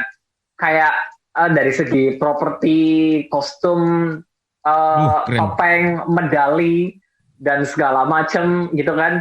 Itu aku suka banget desainnya. Topeng Gatot Kaca sendiri sayang banget topengnya cuma dipakai sebentar ya. Topengnya aku suka model topengnya, itu bagus. Dan dipakai sebentar doang. Topengnya Agni sama topengnya Dananjaya, oke, bagus. Cuman aku lebih suka sama topengnya GG, unik banget, lucu banget desainnya. Aku suka banget tuh. Terus beberapa topeng di adegan awal kayak adegannya Arindi dan segala macam, ada yang mereka pakai topeng juga untuk menyembunyikan identitas. Itu bagus banget desainnya. Iya, aku suka. Topengnya topengnya Pandega gitu kan, sama topengnya tokoh segala macam gitu kan. Ada banyak banget. Ya, yang bagus kan. Terus kostumnya mereka juga bagus, meskipun ada beberapa yang aku kurang. Kayak misalnya kostum Gatot Kaca, aku berharap bagian lengan ini kebuka gitu kan ya. Karena kan berasa lebih, kalau di wayang kan bagian sini kebuka, cuman ya aku paham Rizky Nasar lengannya kurang gede. Jadi emang aku paham kenapa itu ditutup. It's okay. Cuman aku berharap semoga nextnya kalau ada kesempatan. Sebenarnya itu juga termasuk salah satu yang aku sayangkan sih, karena gini loh, para cast jujur sebenarnya nggak begitu masalah sebenarnya. Rizky Nasar badannya bagus kok, maksudnya wajar kok ngelihatnya. Cuman aku kok ngerasa kayak misalnya Dananjaya itu ketutupan aktingnya dengan effort dia. Kenapa nggak lu naikin sedikit berat badan lu dengan workout biar kelihatan otot-ototnya dikit gitu loh. Padahal kering ya, udah lebih bagus. kering, lebih kering iya, badannya. makanya Kering. Kayak Jadi masih basah. Kurang kering Nggak ya. diet, Bener. Bang. Susah diet, Bang. itu maksudku, kayak kenapa sih kagak ada yang totalitas misalnya Iya. sama seperti misalnya ya. Oke, kalau mau Abimana. di-compare lagi. Abimana itu Di Gundala dia totalitas diotot banget tadi ya. tuh. Dia diet. Aku tidak mengharapkan effort yang sama seperti Joaquin Phoenix memberikan effortnya ketika memerankan karakter Joker ya. Enggak. Tapi paling tidak ada effort yang bisa kelihatan lah untuk membedakan antara Rizky Nasar dan Yuda. Antara si siapa namanya Omar Daniel dengan Danan Jaya gitu loh. Bukan Omar Daniel adalah Danan Jaya. Itu maksudku yang aduh sayang banget sih. Padahal rentan waktunya kan lumayan panjang itu ya. Sih. Iya, tapi syutingnya juga mereka lumayan effort juga sih mereka syutingnya gitu kan dalam kondisi Betul. pandemi yang Betul mereka sayang. harus take swab Iya, berkali-kali dalam hari. Betul Ya sih. Kalau itu untuk itu, ya untuk bagian itu juga perasaan beberapa aktor juga memang berat badannya naik turun di masa-masa itu. Jadi ya aku setuju sama Mbak Seka, cuman aku juga maklum sama mereka di kondisi yang Ya, tidak betul, memungkinkan betul, itu. Mau nggak mau. Ya itu bagian kostum aku suka sama properti-properti seperti topeng, desain-desain pusaka gitu aku suka gitu kan. Terus tempatnya, lokasi itu mereka benar-benar ngebangun lokasi kayak dimensi Patala itu benar-benar dibangun. Iya. Aku lihat behind the scene-nya itu works. Wow, gila. Itu Lagi. maksudku kayak terlalu kurang kelihatan gitu kan kayak Lagi. Wow. Masalah teknis. Mantep Pahmi banget. Jafar lagi-lagi Iya. masalah teknis. Gradingnya yang terlalu merah membuat detail-detail yang aku lihat di behind the scene itu ketutupan. Ya Allah, padahal itu potensial. Aku suka sama setnya. Keren sih, itu bagian-bagian lokasinya itu keren banget, aku suka banget. Itu yang merah ya, yang di merah. Terus yang bagian biru, ini kelihatan di trailer, jadi bukan spoiler. Bagian biru di mana Yuda pertama kali berubah menjadi Gatot Kaca, kebentuk armor fullnya. Itu bagian biru, lokasinya juga nggak kalah keren. Lokasinya bagus banget di sana. Makam ya ternyata ya, yang waktu lihat behind the scene itu isinya makam-makam semua itu. Terus candi-candinya juga itu aku suka sih ada candi Gatot Kaca di sini. Karena pas banget gitu kan. Aku bahkan nggak nyangka kalau mereka pakai nama Bukit Tetuka. Bukit Tetuka. Aku di bagian awal aku udah suka banget. Wow, Tetuka, Bukit Tetuka, mantep banget ini kota aslinya benar-benar nuansa kota fiktif tapi isinya kebudayaan Jawa di situ ya. Aku suka banget sih. Terus apa lagi ya? Ada banyak beberapa karakter yang aku tidak harapkan justru malah menarik perhatian. Kayak Agni sama Dananjaya, aku bukan tipe orang yang ngefans sama Arjuna sih dari dulu gitu kan. Aku nggak terlalu suka sama Arjuna dari karakter wayang Mahabharata, wayang orang dan segala macam. Tapi justru di sini yang paling menarik perhatianku ya Agni sama Dananjaya. Jadi aku Yasmin sih. Aku agak ya Agni Yasmin Apper. Wow, itu Yasmin Apper justru yang paling mengejutkan karena dari awal ya aku ngiranya itu Yasmin bakalan jadi pusat cringe. Enggak sih. Sorry. Dari awal aku waktu lihat trailer, aku ngira ini bakalan ada adegan bertarung sedikit yang mungkin soalnya adegan dia bertarung di trailer juga kurang meyakinkan. Waktu aku lihat, kelihatan. Tapi ternyata itu justru berhasil waktu aku saksikan di filmnya. Justru waktu adegan pakai seling itu kelihatan lebih bagus, kelihatan lebih enak. Gak masalah sih kalau untuk itu gak masalah. Iya. Ya itu Yasmin Apper. Aku awalnya merasa dia bakalan jadi pusat cringe drama-drama, gombalan-gombalan, kisah cintanya dia sama ini mungkin bakalan diselamatkan. Jadi ya, tapi ternyata waktu nonton filmnya, wow, dari karakter yang sangat aku ragukan justru jadi karakter favoritku nomor 1 di filmnya. Itu mengejutkan sekali dan rasanya nikmat sekali waktu aku dibuktikan kalau aku salah di situ. Mantep banget, aku langsung follow. Karena sebelumnya aku semuanya kecuali dia. DM nggak? Mana ada. Tapi aku follow Omar Daniel, aku follow Rizky Nasar, aku follow GG Ali Fikri, semuanya aku follow. Kecuali Yasmin Apper. Sorry. Tapi justru setelah aku nonton filmnya, aku langsung follow dia dong. Aku terpuaskan banget sama penampilan dia di sini. Bahkan aku suka banget waktu ternyata rahasia di balik karakternya diungkap bahwa peran dia itu luar biasa besar dari semua yang ada di sana. Dan aku wow, karakternya aku suka, dikasih peran sebesar ini, terima kasih banyak. Aku puas banget waktu adegan terakhir itu sih, wow, mantep banget. Ya, ada banyak. Adegan-adegan itu nggak boleh bahas ya. Nggak boleh bahas ya, terus iya. Bahaya. Ya kita bahas setipis aku tadi aja gitu kan. Jangan sebut nama karakter. Soalnya itu gongnya sih. Itu bagian akhir dropping. Tapi gara-gara informasi di sana. Gara-gara Yasmin Nepper, the best tagline dalam film ini itu adalah main depan. Itu worse gara-gara. Iya. Itu juga hal yang disukain sama penonton, akhirnya ketawa. Itu juga tadi aku ketemuin di bioskop, ketawa mereka kayak gitu-gitu main depan kayak gitu. Terus kayak gitu-gitu itu ada trigger untuk malah komedinya lucu, nggak kayak yang karakter yang itu ya, yang annoying, yang berisik banget itu ya, maksudnya yang akhirnya ini. Tapi itu banyak yang suka, justru. Tadi ada yang ngomong gini loh, aduh kayak gitu-gitu, aduh pas saat si itu lagi ngomong ya gitu, lagi campur kayak pakai bahasa Inggris, yang kayaknya ini nggak perlu banget. Dan ada nih, atau jangan terlalu over gitu. Dan tau nggak reaksiku pada saat tahu nasibnya di akhir? Ya elah, kenapa dia masih No. Tapi ada satu hal, mungkin Bang Eka tahu lah, ada satu hal yang bikin aku, aku boleh lah nunggu karakter ini ke depannya. Sepertinya ada persiapan khusus lah untuk karakter ini yang lebih besar lah, yang mungkin bikin aku bakalan bisa lebih nerima dia lebih baik. Setidaknya kalau nggak ada adegan itu tuh, aku udah selesai. Aku kampanye untuk selesailah karakter ini. Sorry, bukan masalah aktrisnya ya, tapi sorry, aktrisnya aku suka banget. Aku udah nungguin. Iya, aktrisnya bagus. Nungguin banget. Aku udah dari semua yang ada di film kebalik banget sama Yasmin Nepper. Aku nungguin banget aktris ini, dan aku malas banget sama Yasmin Nepper waktu nonton trailernya. Tapi justru setelah nonton filmnya kebalik dong. Aku justru malas sama karakter ini, dan aku suka sama yang diperankan Yasmin Nepper. Aku agak shock sih bisa kebolak-balik kayak gitu. Tapi ya, aku juga pengen nambahin lagi. Entah ini aku mau masukin di kekurangan apa di kelebihan. Soal masalah animasinya yang menceritakan masa lalu. Saya nggak tahu apakah itu memang layak untuk dimasukkan di situ atau tidak. Cuman gini loh, itu kan animasi yang diambil dari kanal YouTube-nya Satria Dewa Studio kan.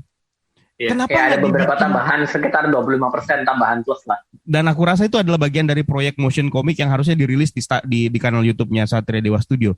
Maksudku, kenapa nggak dibikin animasi kenapa nggak dibikin animasi baru aja? Yang memang benar-benar baru, yang belum pernah kita tonton, tapi kayaknya memang banyak orang yang belum tonton sih sebenarnya.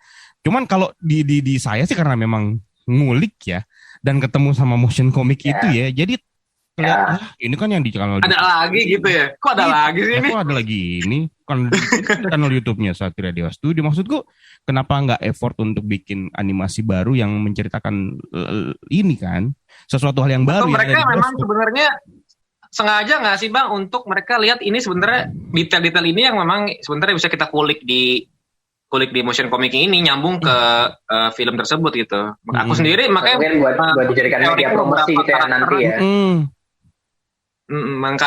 Menteorikan beberapa karakter yang memang kemungkinan ini motion comic, karena memang dari awal udah tahu ini bakal memang ini motion comic ini bakal memang untuk sinemanya gitu.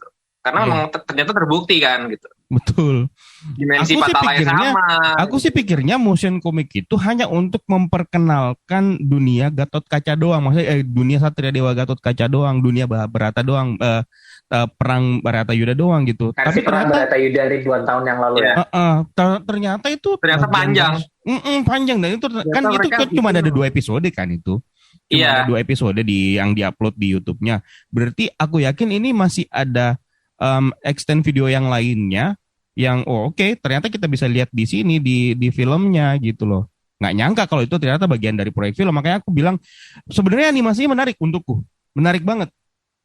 Cuman kan di film kan itu tidak memakai dubber yang ada di kanal YouTube kan. Kalau memang begitu, kenapa nggak bikin animasi yang baru ya, biar bisa jadi surprise untuk orang yang sudah nonton motion comicnya di kanal YouTube. Tapi ya lagi-lagi kalau dilihat dari jumlah penontonnya sih nggak begitu banyak juga ya nonton di channel YouTube. Nggak masalah juga sih ya di kan channel YouTube yang nonton dikit juga sih. Benar. Cuman bagi konten kreator kayak kita yang ngulik mah. Iya jadi jadi udah tonton beratus-ratus kali aku gitu kan. Itu lagi aku tonton. Jadi semalam aku ngobrol Zoom karena aku pengen banget bahas spoiler kayak meledak banget, ada pengen banget yang akan bahas gitu kan. Aku sama Pak Kusadi gitu kan, sama Pak Kusadi sama seseorang cewek. Jadi aku dari sisi superhero, Pak Hadi dari penggemar wayang, sama dia dari penggemar cerita-cerita romance gitu kan. Kita bahas dan kita sepakat dia punya masing-masing punya adegan favorit masing-masing gitu kan. Adegan favoritku waktu transformasi Gatot pertama kali yang keluar glove-nya ini ada di trailer dan sangat aku sayangkan sebenarnya. Dan tapi waktu nonton kedua kali pun aku masih tetap nangis. Waktu nonton kedua kali aku juga masih tetap nangis adegan itu. Itu apalagi dengan suara seseorang dari masa lalu yang memberikan memberikan izinnya untuk Gatot Kaca baru di dunia modern, itu aku suka banget, aku merinding. Ya, itu salah satu adegan favoritku kan. Cuman karena kita bertiga dari masing-masing beda dunia, superhero, wayang sama romance, kita masing-masing punya adegan favorit masing-masing kan. Tapi satu adegan yang kita sepakat, kita sama-sama suka banget sama adegan itu, yaitu main depan. Yang suka romance bilang adegan itu bikin dia meleyot katanya kan. Soalnya gitu banget kan. Sementara Pak Kusadi nge-trigger banget untuk gitu sih. Ya, Pak Kusadi bilang dia suka banget adegan itu karena itu Gatot Kaca banget, jantan banget gitu loh, kayak nantang main depan gitu kan, itu kayak nantang, jadi dia suka. Aku ngerasa itu adegan keren banget sih, maksudku nggak kelihatan kayak romance yang biasanya. Siapa sih itu yang nulis adegan itu? Gila, itu dialog keren banget. Betul, itu jenius. Bisa merangkul semua pihak, kayak yang suka ini kita sama-sama klub. Oh ya, adegan itu keren banget, gila. Itu jenius. Berarti ada beberapa skrip yang bagus ya? Ada dong. Ada.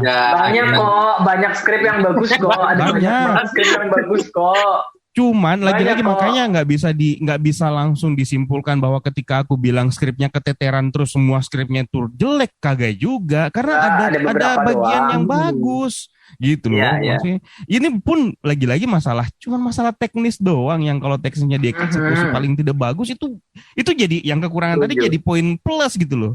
Cuman kan nggak mungkin ada yang sempurna di dunia ini juga kan, makanya betul. Mudah-mudahan bisa jadi masukan untuk proyek kedepannya. Mudah-mudahan makanya bantu dong film ini biar bisa paling tidak dapat 1 juta penonton deh gitu. Ya, amin. Sequel sih yang gue harapkan, karena aku termasuk orang yang lagi-lagi pada gini kan. Makanya kenapa aku naikin di story itu, jengkel banget, sangat jengkel. Bener. Kenapa? Jengkel karena begini, di luar orang itu open minded dengan masalah beginian gitu loh.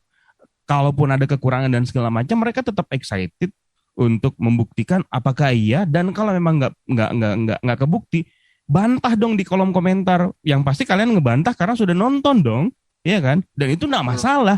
Perbedaan pendapat itu bagus, dan ketika film ini terus diobrolin, itu bakalan nambah hype-nya dibandingkan anteng-anteng aja. Misalnya nih, seluruh reviewer film mengatakan film ini bagus. Apakah yakin bakalan naikin jumlah viewersnya? Belum tentu dong.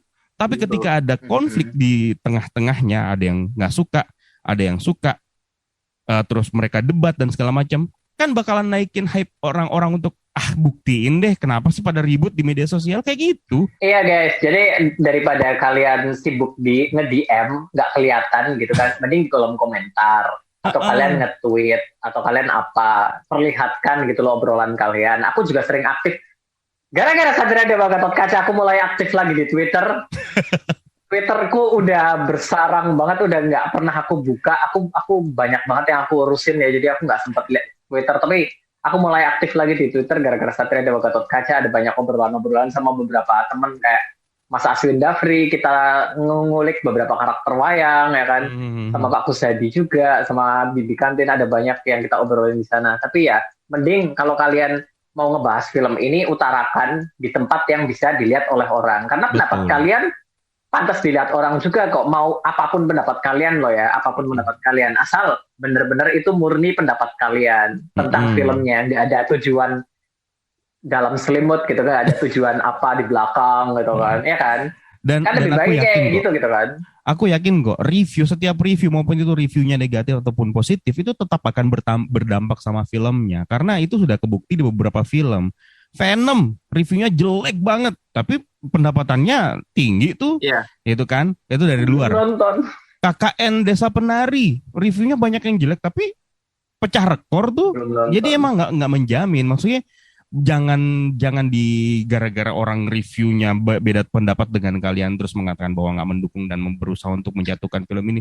No way, aku justru malah pengen nge-breakdown secepatnya film ini karena ada banyak hal menarik dari sini. Meskipun despite itu adalah film yang buruk untukku, tapi banyak poin-poin menariknya yang bisa di-breakdown yang enak untuk dibahas sama-sama sebagai fans film superhero lokal gitu kan. Betul. Makanya kalau dari aku sendiri sih kasih nilai 8/10, 8 karena memang nggak menutup mata bahwa film ini nggak ada kekurangan atau kekurangan sedikit. Tentu banyak kekurangan itu banyak. Kalau semakin kita nonton akan semakin kelihatan kekurangannya menurutku ya pribadi gitu. Karena kita makan teliti gitu. Cuman aku kayaknya kesampingkan dulu tuh. Kalau aku sendiri ya, maksudnya aku sebagai fans superhero Indonesia nih yang udah lama banget haus banget nih sama film superhero yang pengen ditonton karena kita harus nunggu lama 3 tahun. Gatot Kaca ini 2019 awal itu trailernya muncul di YouTube, tapi sebelum Mas Hanung, Pak Charles Ghazali yang garap. Itu udah ada Gatot Kaca nih yang bakal digarap gitu kan. Dan akhirnya berita itu hilang gitu. Habis itu Gundala masuk kan. Itu Gundala juga bikin hype-nya, kita juga Gundala itu juga duluan 2014 kan juga sempat Mas Hanung masuk ke film Gundala kan, cuma akhirnya nggak jadi lagi. Ini makanya aku sih lebih juga mengapresiasi lah film ini gitu dengan makanya dengan keadaan yang sulit seperti ini gitu makanya akhirnya tetap emang harus diperbaikin di nextnya gitu. Makanya tapi potensi cerita ini ada dan ini menarik loh sebenarnya kalau kita kulik Easter eggs-nya. Ngebangun fondasi semesta ini, Mas Anung tuh udah menitip-nitipkan Easter eggs dan aktor dan aktris yang bakal nanti akan kedepannya akan ada lagi nih di semesta Satria Dewa gitu. Itu juga hal yang menarik untuk konten kreator seperti aku sih. Jadi untuk kita bisa bahas. Kecuali film ini flat, boring, bosen, nggak ada apa-apa yang kita lihat, nggak ada apa-apanya nih gitu. Nah itu mungkin yang bakal aku kasih nilai mungkin jelek ya gitu. Cuman karena ada detail-detail menarik gitu. Walaupun eksekusinya agak kurang bagus, cuman aku masih bisa agak kesampingkan dulu deh gitu. Tapi maksudnya ini kita masih berharap optimis nih. Next film mereka pun tahu kok sebenarnya gitu. Mereka kan juga nonton filmnya gitu kan nanti. Tahu kok. Aku juga sempat ngobrol sama beberapa orang produksinya kan dan beberapa mereka pasti akan perbaikin sih. Gitu. Aku yakin. Mereka tahu. Plot-plot yang udah dibikin rel sama Mas Hanung ini cukup menarik sih menurut aku. Jadi makanya aku kasihnya 8 deh. Terus ada yang bilang, lu bayaran ya bang? Review bayaran lah. Itu lucu. Itu lucu sih. Maksudnya kan, gini, gitu kan. Meskipun memang ada yang dibayar kayak gue di review bayaran. Meskipun memang ada yang dibayar ya, tapi nggak semua juga dong disamaratakan yang kasih review bagus terus dibilang bayaran ya juga. Ya emang ada nggak bagusnya, cuman ya kalian tonton aja dulu. Kalau menurutku gitu, tonton dulu aja gitu. Gue mah nggak perlu dibayar, gue bakalan bantu boost film ini biar bisa dapat 1 juta, serius. Mantap. Dengan ikhlas gue, serius dengan ikhlas. Nggak perlu bayar. Benar. Kayak gitu sih. Jadi ya memang. Tapi kan memang apa yang dibilang Bang Eka benar gitu. Kalau ini nggak ada kontradiksi, nggak ada perdebatannya, akan flat aja kan. Ya udah, biasa aja orang akan menanggapinya secara biasa aja. Cuma kalau ada kayak ribut-ribut gini nih, kayak panas gini, kayak sebelumnya kan juga ada tuh. Mereka nggak dicantumin di title kreditnya kan. Iya, itu memang itu. Ada yang mikir ini kenapa sih bang, ada masalah apa sih? Padahal itu murni human error aja sih, karena yang kita bahas tadi dari dubbing segala macam di detik terakhir mereka masih ngerjain, jadi memang butuh waktu. Jadi ya, memang mepet banget kayak ini. Mereka memang benar-benar keburu-buru banget untuk menyelesaikan film ini, benar-benar mepet. Mereka tuh kayak kacaunya di balik layar kayaknya sih. Maksudnya pipis sambil lari sih kayak itu sih. Makanya itu dia. Pipis sambil lari menuju tanggal 9. Kalau aku pribadi sih Bang Eka 5,5 ya, Jafar 8 ya. Bisa dibilang aku sebenarnya di tengah-tengah kalian banget, bener-bener tengah banget gitu kan. Setuju. Yang paling aku suka di sini itu nilai yang paling plus yang aku kasih paling besar adalah ini didasarkan dari kisah pewayangan, Betul. tapi bisa dinikmati sama orang yang nggak tahu wayang. Betul. Kayak orang yang nonton filmnya, mereka bisa suka sama beberapa karakter kayak Dananjaya, padahal dari Arjunanya mereka belum kenal. Terus beberapa karakter lain mereka juga bisa suka, bisa ngeri, bisa segala macam. Padahal mereka nggak tahu karakter wayangnya seperti apa. Itu yang bikin aku kagum sih. Itu bukti nyata kalau Satria Dewa Semesta bisa membangkitkan gairah untuk perwayangan di Indonesia kembali untuk generasi sekarang. Itu poin paling besar yang aku berikan. Dan lucunya buat orang-orang yang nggak tahu wayang, mereka bisa tetap suka. Tapi buat orang yang tahu wayang, mereka juga kasih bonus-bonusnya gitu loh. Ada banyak hal yang disisipkan di sana sini buat orang yang tahu wayang, buat bikin tambah excited lagi. Oh ternyata begitu, Jadi ada hal-hal yang disisipkan sebagai bonus buat yang tahu wayang. Itu yang aku paling suka sih. Kalau misalkan orang yang suka wayang itu ada ini nggak sih, ada kekecewaan tersendiri nggak sih pas lihat eksekusinya film Gatot Kaca ini? Kalau kita bicara tentang wayang ya, karena mereka itu suka benar-benar dari kecil banget mereka nonton wayang kulit segala macam, sampai sekarang mereka udah dewasa, udah punya anak, bahkan banyak yang udah punya cucu juga gitu kan. Ketika kita membahas tentang Gatot Kaca di era modern, itu aja udah bikin banyak orang kesel. Kesel ya kan. Terus dengan kostum yang berbeda sedikit aja itu bikin orang udah nggak suka. Mereka kan lebih sukanya kostum yang pakem dari wayang yang gimana gitu kan. Ada perubahan sedikit aja mereka udah pasti nggak suka, dan lebih keras daripada sekadar celana dalamnya Superman dihilangkan. Kita tahu dramanya kan, celana dalam Superman dihilangkan. Kalian tahu betapa fanatiknya orang-orang tetap harus ada celana dalam merahnya, dan di wayang itu jauh lebih keras lagi karena mereka udah kenal dari kecil, udah menjadi bagian dari budaya. Tapi tetap juga ada beberapa yang memang lebih terbuka, seperti Pak Kusadi, seperti aku bilang tadi, dia memang suka sama superhero, dia pengen wayang dikenal sama generasi modern, sama seperti aku juga gitu kan. Jadi orang-orang ini kalau kita ngebahas orang yang nggak suka, tetap ada karena ada beberapa perubahan kan. Tapi buat orang yang suka ya suka-suka aja mereka sih. Yang terakhir mungkin aku kan lagi seneng banget nonton seriesnya Miss Marvel. Jadi Miss Marvel itu adalah fangirl yang suka banget bikin fanfiction tentang superhero. Nah sekarang pengen aku masukin ke situ. Kalau kalian dikasih kesempatan untuk menjadi sutradara, kalian bakalan bikin cerita apa tentang Satria Dewa Gatot Kaca ini? Aku mungkin karena dari perasaan tidak nyaman dengan dua karakter ini ya. Aku mungkin bakalan bikin sebuah series kecil sekitar 4 atau 5 episode tentang petualangan tentang petualangan Queen sama GG. Dynamicnya mereka juga kayaknya seru juga sih, karena mereka sama-sama rame banget kan di filmnya gitu kan. Mungkin membuka tabir sesuatu yang ungu yang ada di Queen gitu kan. Dan kan GG juga satu-satunya yang menemukan gitu kan. Jadi mungkin ya itu bisa, aku kayaknya bakalan bikin itu sih, petualangan mereka tentang antara GG dengan Queen lah setidaknya. Kalau Jafar udah nemu, kira-kira Jafar mau bikin apa? Film, maksudnya ini kalau misalkan nih film Satria Gatot Kaca ini dibikin sama saya berarti ya? Mau berangkat dari nol kah? Atau mungkin ada yang pengen dimodifikasi dari yang dibikin sama Mas Hanung? Memang yang dibangun sama Mas Hanung ini sih sebenarnya udah pas sih gitu. Cuman kalau aku sendiri pengennya sih sebenarnya kayak si Yuda ini, Gatot Kaca ini tinggal di kota yang real, misalkan kayak gitu. Ini khayalan aja sih gitu. Misalkan kayak entah di Bandung, di Jogja memang ada kotanya gitu. Dengan mungkin ini kalau gen itu kan kita nggak tahu nih, kita masih menerka-nerka gen itu. Kenapa Yuda bisa jadi gen Gatot Kaca gitu? Kenapa nggak Pandega aja gitu? Itu kan Pandega sama Yuda kan anak gitu. Aku pengennya tuh lebih ke memang kayak Gatot Kaca ini ditidurkan, jadi masuk lagi ke dunia masa kini gitu. Jadi memang dia bangun lagi, merasakan dunia yang baru gitu.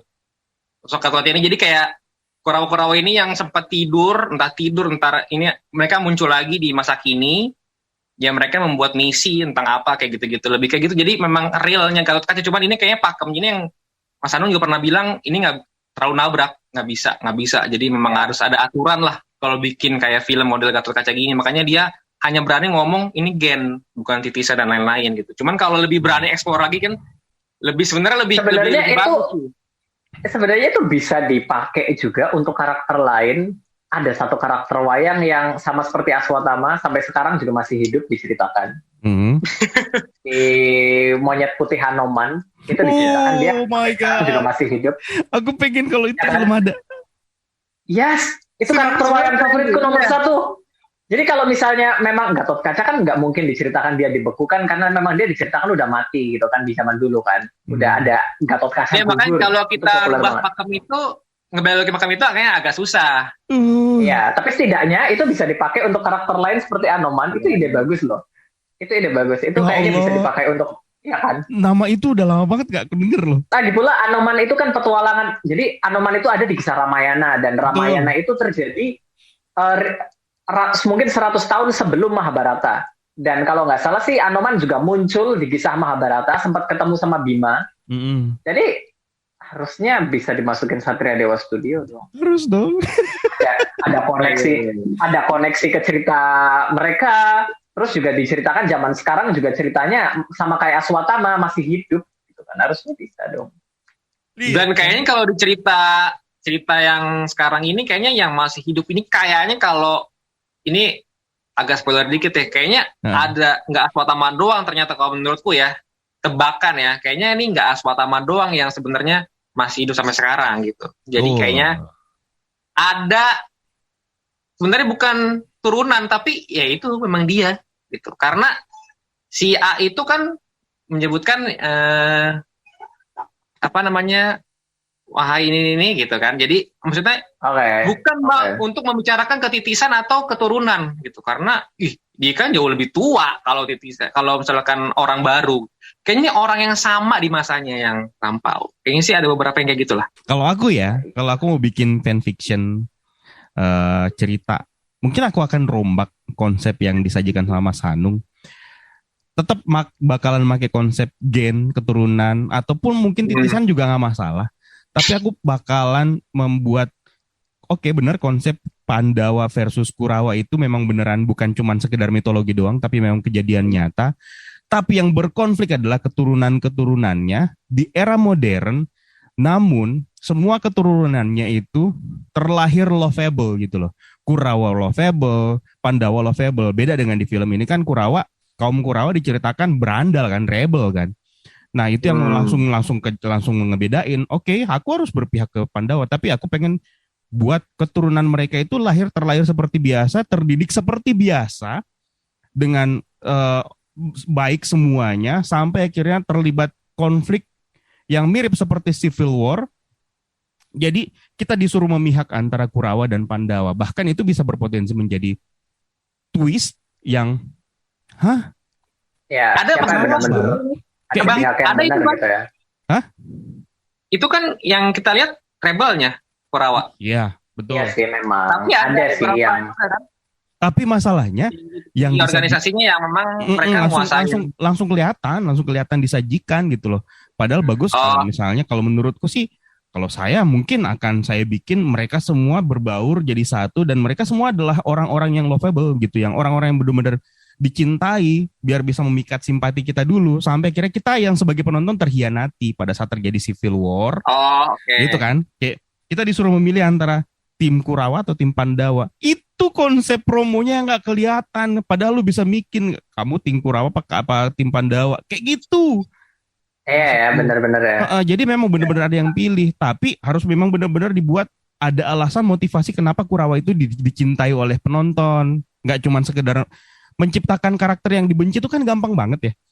Menciptakan karakter yang paling dicintai ini loh yang susah. Kenapa nggak dibikinin semuanya begitu? Jadi kayak Civil War, Iron Man sama Captain America gitu ya. Jadi nggak ada. Sebenarnya untuk awal nggak ada konsep siapa villain, siapa tokoh protagonis dulu gitu kan. Sampai kira-kira disuruh milih. Ternyata dibaliknya yang mempengaruhi itu adalah Aswatama. Kalau misalnya Aswatama mau ditampilkan kayak begitu sih kalau menurutku, kalau untukku ya. Dan akhir-akhirnya juga kita baru dilihatin juga bahwa sebenarnya yang dihadapin sama Gatot Kaca dan lain-lain ini ya ini cunguk-cunguk yang sama sekali nggak pengaruh gitu. Sebenarnya sih ahli ini juga udah sedikit titis gitu ya di filmnya, kalau yang ini belum tentu itu, yang itu belum tentu itu gitu kan. Yang baik ya. Aku sih mikirnya mungkin mereka karena ini film pertama dan mereka harus membangun universe-nya dulu dengan kokoh gitu kan. Mungkin tema-tema seperti itu nggak bisa dibuat rumit dulu karena ya keterbatasan waktu dan biar nggak terlalu ribet dengan segala macam cerita. Tapi aku yakin karena pada akhirnya kita kan diungkap kalau oh ternyata justru Pandawa, oh ternyata justru Kurawa, itu benar-benar kayak antitesis tuh dua karakter itu, Bung Ripat sama yang satunya lagi benar-benar ya kan, mereka benar-benar dibuat seperti dua sosok yang berbeda. Ya, mungkin di film keduanya mereka bakalan lebih bermain untuk bagian itu sih, terutama karena kita udah dapat sedikit tips untuk musuhnya di film kedua Arjuna ya, dan karakter itu jelas sudah jadi perdebatan selama ratusan tahun lamanya. Apakah karakter itu seharusnya dibenci atau harusnya disukai, ya kan? Satu karakter itu. Jadi kayaknya film kedua mereka bakalan sangat bermain di bagian itu sih. Itu fanfictionku. Itu fanfictionku ya, bukan nggak ngarep untuk diterapkan, jangan. Maksudnya dia diterapkan pun nggak apa-apa, tapi fanfictionku dong. Iya, tapi kalau dilihat dari tips mereka untuk karakter satu itu kan karakter satu itu benar-benar musuh yang benar-benar dicintai sama banyak orang gitu kan. Jadi ya kita tahu dia ada di pihak Kurawa. Cuman ya itu jadi lovable banget, sangat-sangat lovable banget. Bahkan nggak sedikit yang nggak suka sama tokoh utamanya gitu. Gara-gara ya Bima terutama sih. Ya ada salah satu juga yang sudah ditis sebenarnya di motion komiknya tuh. Muncul ada di filmnya nanti kalau memang ini. Ya itu. Ya sih, pokoknya aku sendiri sih sebenarnya agak kurang menikmati plot twist di akhir karena memang ternyata ketebak lewat breakdown trailerku bahwa ternyata begitu, dan bahkan aku nggak nyangka kalau ternyata team up itu memang beneran terjadi. Tapi yang jelas ini adalah sebuah film yang potensial. Jangan terpengaruh dengan nilai dariku, karena kalian harus membuktikan sendiri apakah film ini memang layak untuk ditonton. Tapi kalau untukku sih ini film layak untuk ditonton. Di balik semua kekurangan yang aku rasakan, tidak mungkin semuanya akan disajikan dengan sempurna gitu. Jadi menurutku kalian memang harus benar-benar menonton. Kalian punya pesan kepada penonton-penonton kita nih? Kira-kira apa untuk Satria Dewa Gatotkaca? Aku punya pesan yang selalu sama ya tiap kali aku bahas tentang film superhero Indonesia di media manapun. Kemarin aku sempat interview juga di radio ngebahas tentang ini dan aku kasih jawaban yang sama. Pesanku adalah kalian jangan takut nonton film superhero Indonesia. Setidaknya ya kasih kesempatan kalian tonton dulu, baru kalian utarakan pendapat kalian gitu kan. Jangan takut intinya. Soalnya gini, saat Gundala tayang itu banyak banget kritikan masuk dari sana sini. Akhirnya banyak yang bilang aku jadi males nonton nih. Tapi setelah film itu tayang di televisi, banyak banget Twitter jadi trending topik. Ternyata filmnya bagus ya. Padahal yang kalian tonton itu adalah adegan yang udah di-cut banyak, kalian nontonnya di layar kecil, seharusnya kalian bisa menyaksikan itu dalam layar yang sangat besar dengan adegan yang tanpa di-cut sama sekali. Pengalaman kalian nonton Gundala yang kalian bilang suka banget lihat di TV itu justru sangat-sangat berkurang dari kita semua yang kita rasakan sih, jujur. Jadi setidaknya untuk film superhero Indonesia, pesanku satu itu, jangan takut lah setidaknya buat nonton film superhero Indonesia. Kekurangan pasti ada. So di film DC Marvel juga Bang Eka nggak pernah kasih poin 100 gitu kan. Ada banyak banget poin rendah juga. Ada banyak banget poin rendah di film superhero barat yang Bang Eka bahas. Jadi ya kekurangan itu pasti ada. Tapi kita nggak perlu fokus di situnya dulu. Fokus di situ, tapi kita juga harus fokus di bagian lebihnya. Karena toh nggak cuma full 100% negatif di situ, kok ada sisi positifnya juga. Jadi kita lihat itunya dulu, habis itu kalian putuskan tuh, apakah filmnya memang kalian suka atau enggak. Karena pada dasarnya film itu kan karya seni ya, dan nggak bisa dibilang film itu bagus atau jelek sih. Itu sesuai selera masing-masing sih. Ada beberapa, kayak misalnya adegan merah di Patala ya. Aku tahu banyak orang bakalan nggak suka, cuman aku suka sama suasana merah-merah karena tiap kali aku tidur juga lampuku kuset merah ya, jadi aku berasa kayak tenang banget. Ya namanya jangan-jangan kamar tidurmu di dimensi Patala lagi. Jadi ya itu ya karya seni sesuai selera kita masing-masing. Jadi bisa aja pendapat orang itu beda-beda loh. Coba aja ikutin dulu boleh komiknya, boleh nanti series yang udah ada di channel streaming. Terus tonton aja, nikmatin.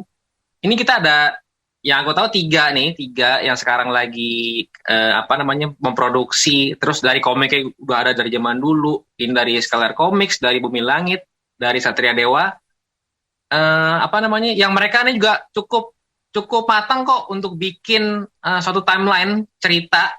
Terus yang gue sih secara